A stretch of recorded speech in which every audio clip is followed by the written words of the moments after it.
Hey everybody, welcome back to the homestead. Well, it's evening time. It is starting to cool off just a little bit, and so it's time for us to start a project. We've been waiting all day to start this, but you guys, it was in the mid 90s, not a cloud in the sky, and as humid as could be today. So to be honest, we waited purposely until the end of the day to do the project that we need to do right now. This time of year, the best time to work outside is early in the morning and in the evening up until dark. And we're gonna start a project this evening, and then we're hoping to finish it tomorrow morning. For those of you who've been watching us for a couple of years now, you may know that in the past we've had a heck of a time growing our sweet potatoes because our ground here just gets so hard. Well, we had high hopes of having time to add a lot of amendments to our big garden this year, so that hopefully that wouldn't be an issue. But we did a video for you guys just a few weeks ago telling you that because of so much rain, we just ran out of time to add all of those amendments. So we had to come up with a backup plan for our sweet potatoes for this year. Several months ago, I actually made a bunch of sweet potato slips. I grew them out of sweet potatoes that you put down in a jar, and they sprout, and you pick the sprouts off and put them in a jar of water, and they grow roots. And so we've had these sweet potato slips in jars in the kitchen window for months now, waiting to go into the ground. And honestly, it's like now or never. It's do or die with these sweet potato slips because they're starting to look not so good anymore, and we need to get them in some fertile ground. So we've come up with the plan that this year we're going to try growing our sweet potatoes in the raised bed inside of our greenhouse.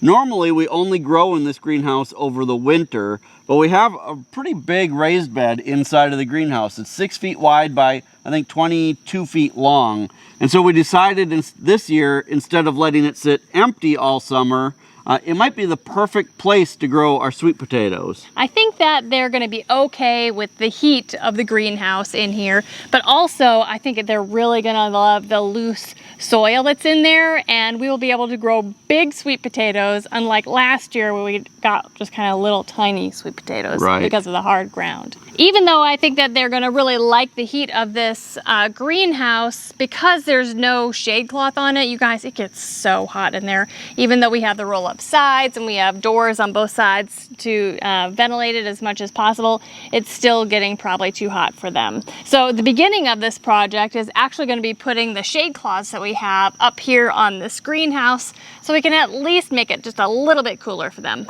Right. So that's the first thing we're going to do tonight, is we're going to put shade cloth up. Now we like to use 60% shade cloth, which means it blocks out 60% of the sun rays and leaves 40% to come through. And on a greenhouse situation, we think that that is absolutely perfect. We actually brought these shade cloths with us from when we lived in Phoenix. We use these over our gardens all the time in the Phoenix area. We've had these shade cloths for, I think, going on 10 years now. Right. And they're a little bit shabby, but they're still going to work. Hey, they still hold up. So the first thing we're going to do is we need to go on this side of the greenhouse, and you can see this wind strapping that goes over the entire length of the greenhouse. There's about 10 of these down the length of the greenhouse. We're going to take these all off just on one side, throw them over to the other side so that we can start by putting our shade cloth here and throw it up and over.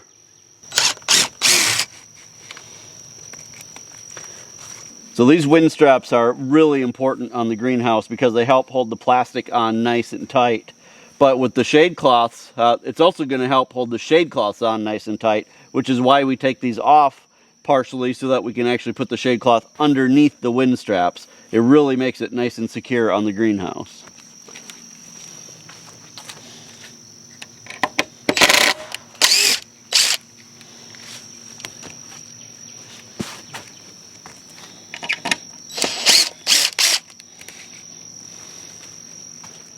All right, now that we have these unscrewed from this side, we'll go around to the other side of the greenhouse and just pull them over.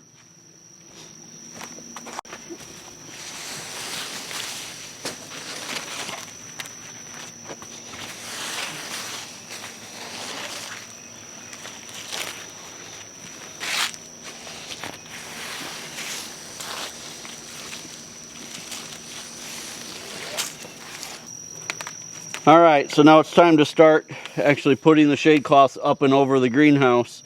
What we're gonna do is we're gonna take some pieces of rope, and we're gonna just tie them to some water bottles that still have a little bit of water in them. That'll be heavy enough just to throw up and over the plastic, but these water bottles won't damage the plastic when they hit it. And we'll tie the other end of the rope to the corner of the shade cloth so that we can throw this over and then pull the shade cloth over. Now it's going to take 2 shade cloths. Our shade cloths are 20 by 20. Our greenhouse is 16 by 32. So it takes 2 of these shade cloths to go over the length of the greenhouse, and they'll overlap just a little bit in the middle. So I'm going to get these tied up. We'll get the shade cloth, first shade cloth opened up. We'll be ready to start pulling it over.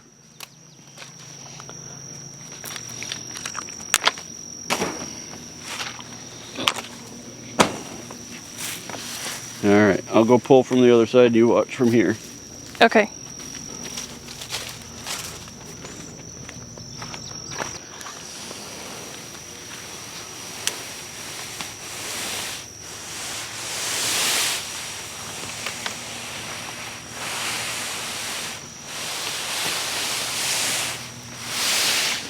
Getting close on that side.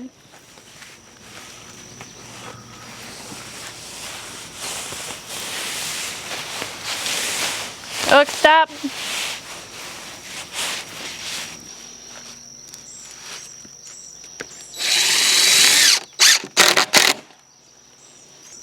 All right, now we're just going to start putting screws. I just use regular deck screws with fender washers on.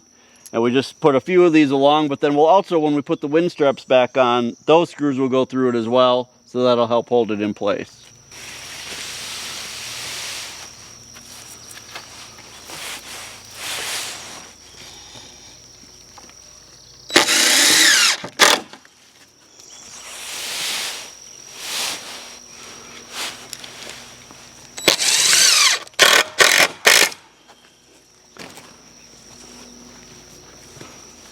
All right, time for the second cloth.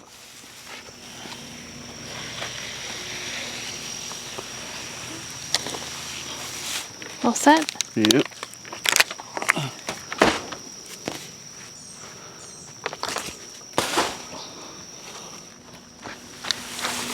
Hold on a second. Okay.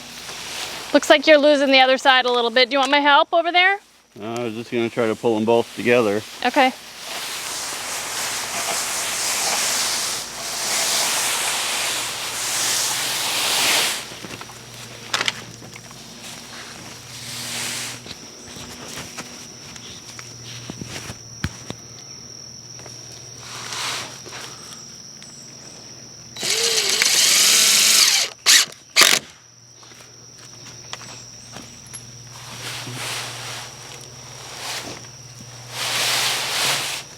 All right, we've got both shade cloths up. Last thing we need to do tonight before we start our normal nightly chores is throw the wind straps back over, attach them, and then tomorrow morning we'll be able to start planting in here and have it be a lot cooler than it would have been if we did it today. We're just going to basically do the same thing we did with the ropes, tie it to a water bottle, make sure it's not hooked around your drill, and then throw it back over, attach it on the other side. We'll do that 10 more times up and down the row until we're done.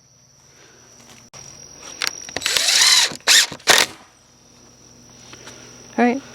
Next. Throw the other one for you. Didn't make it. All right, ready? Yep. Oh.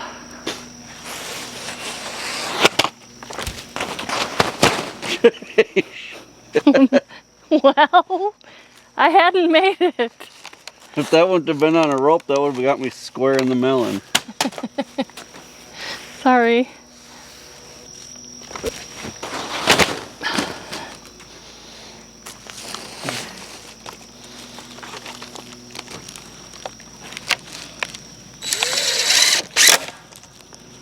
Well, we've got both the shade cloths up. That's as far as we're going to get on this tonight. We've still got a couple hours of chores to do yet tonight, but we probably only got about an hour of daylight left. So we will see you guys first thing in the morning. As soon as we're done with all of our animal chores, we'll be back out at the greenhouse. Well, good morning, guys. our chores are done, and now it's time for us to move on to the rest of this project this morning. The first thing that we need to do in this raised bed garden is to put in a drip irrigation system. We decided that in order to make sure that this garden is going to have enough water that the sweet potatoes need, we're going to put in drip irrigation. We're going to be using the same drip tape system that we use in our big in-ground garden. In fact, what we're doing is recycling part of the system that we had last year since we replaced it this year in the big garden. A lot of these components are just pieces that I was able to save from last year's drip system in the big garden. So we're going to get started by setting that up. We're going to put 4 rows of drip tape in this raised bed, and then we'll be ready to start planting once we're done with that. Now, we just recently put out a really extensive video about how to put together a drip irrigation system. So we're not going to go step by step today to show you that, because please refer back to that video. It is amazing, very useful.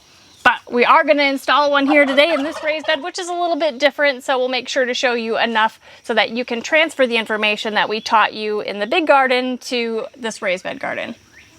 First thing that we're going to do is set up our piece of main line tubing. Now I'm going to leave this kind of extra long so that this end can go all the way down to the ground out here, and we don't have to worry about it kinking at all when we hook the hose up to it. So I'm going to start by putting an end cap on here.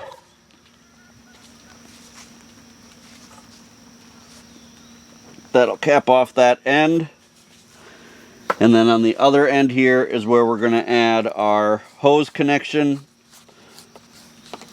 and a pressure regulator. This is, again, just like in our big garden, a 15 psi pressure regulator. That's what is recommended for the drip tape. If you're using a different type of drip irrigation, you should look what's recommended for that type of drip. Different types of drip tubing or emitters will have different ratings for how much water pressure you should have. Alright, so that is all hooked up. We're going to get this into place, and then we'll be able to start putting on our actual pieces of drip tape that'll run down this length of this bed. Now, because this soil is so, just loose in this raised bed, not like pounding them into the ground, these aren't going to do a whole lot, but hopefully they'll just help hold it in place while we get everything set up.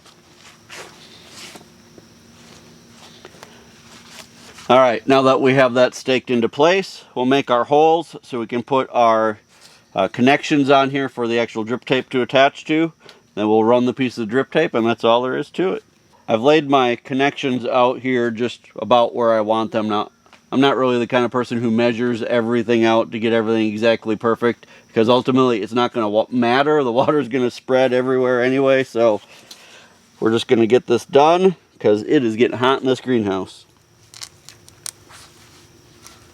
So we're going to make a hole in our tube here with our tool. Try to make sure that these don't get filled up with dirt in the process.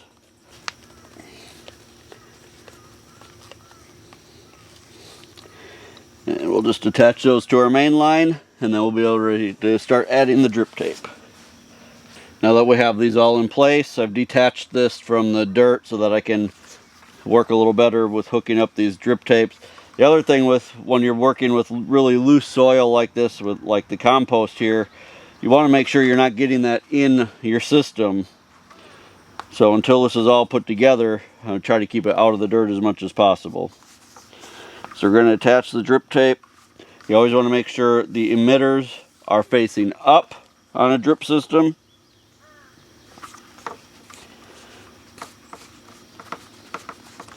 And we'll just tighten these down, and then we'll run them all the way down. We've already cut these to length, and they're already capped down at the other end. Now this is a 6-foot wide raised bed, and we're doing 4 rows. The reason we're doing that is we want this to be able to water very thoroughly. With a raised bed like this, you have a tendency to want to water, only the top few inches of the raised bed.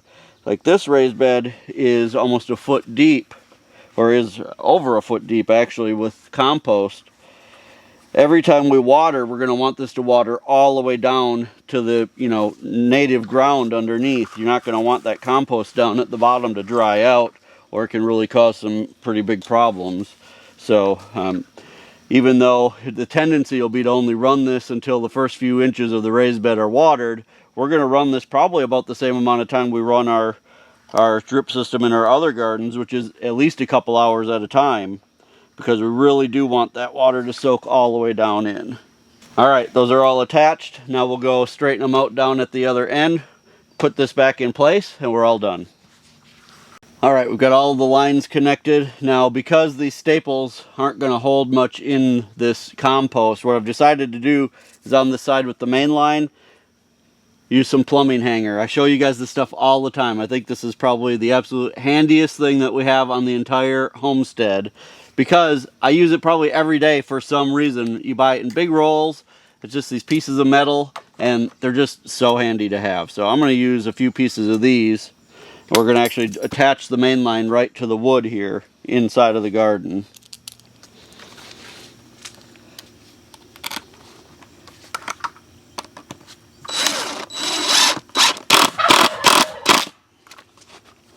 I think that'll be perfect. I'm going to put 3 of those along here, and that should hold it so that this whole thing stays in place really nice.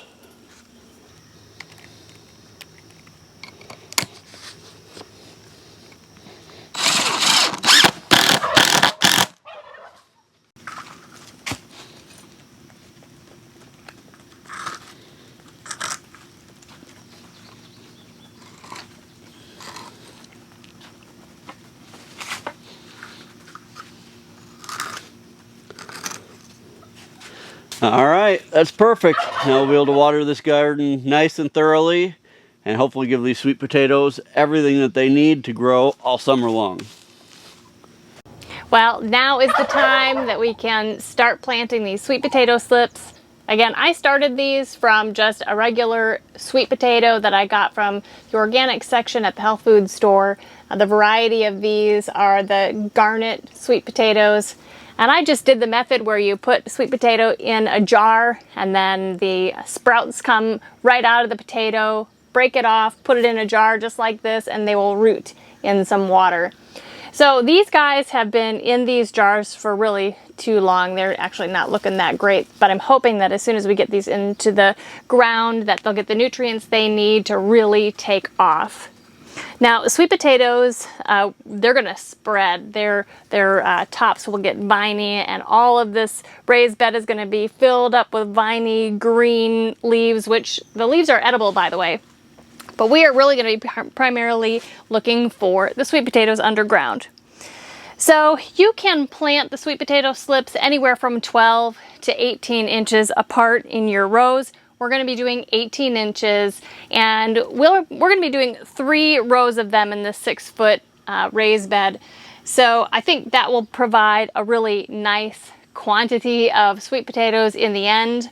We have about 35 slips that we're going to be putting into this this raised bed here, so we're excited to see if we can get a really nice harvest.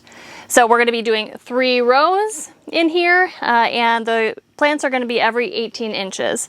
The emitters and the drip tape here are every 12 inches, so we don't need to measure with a measuring tape. We can just use these emitters to help us measure where to plant them. So we're going to get started. Again, it's hot out here, so the quicker we can get this done, the better. So I just want to show you our sweet potato slips here. This is what grew out of the sweet potato, and then after I put this into the jar of water, it made these nice roots here. So to plant these guys, it's really pretty easy.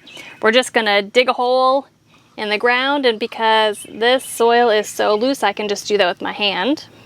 I'm going to place that in there, roots down in there, and just cover it up so that there's a nice part of the plant sticking up in there. Very easy. And 18 inches apart, we're going to do another hole. Find another slip to put in there. Lots of nice roots on that one. And backfill it. Now, because our raised bed is actually 100% compost, We're not going to be adding any extra fertilizer or rabbit manure down in the hole like we do when we plant out in the big garden, because we really think that there is adequate nutrients in this raised bed for these guys to just thrive. So we're just going to keep doing this down the rows until we have them all planted.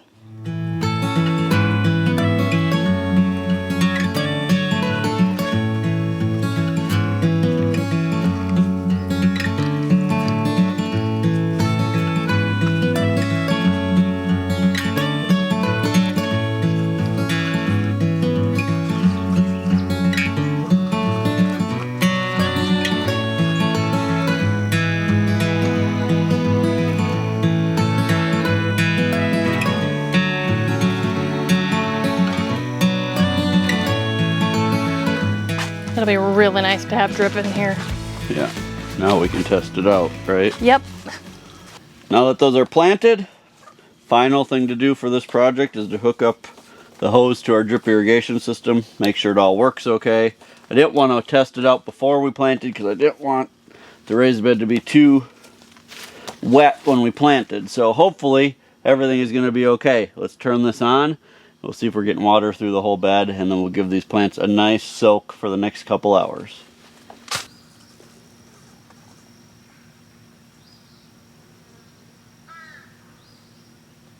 Looks like our drip system is working perfectly. We're going to let these water for at least the next couple hours so they get a good start here in the greenhouse.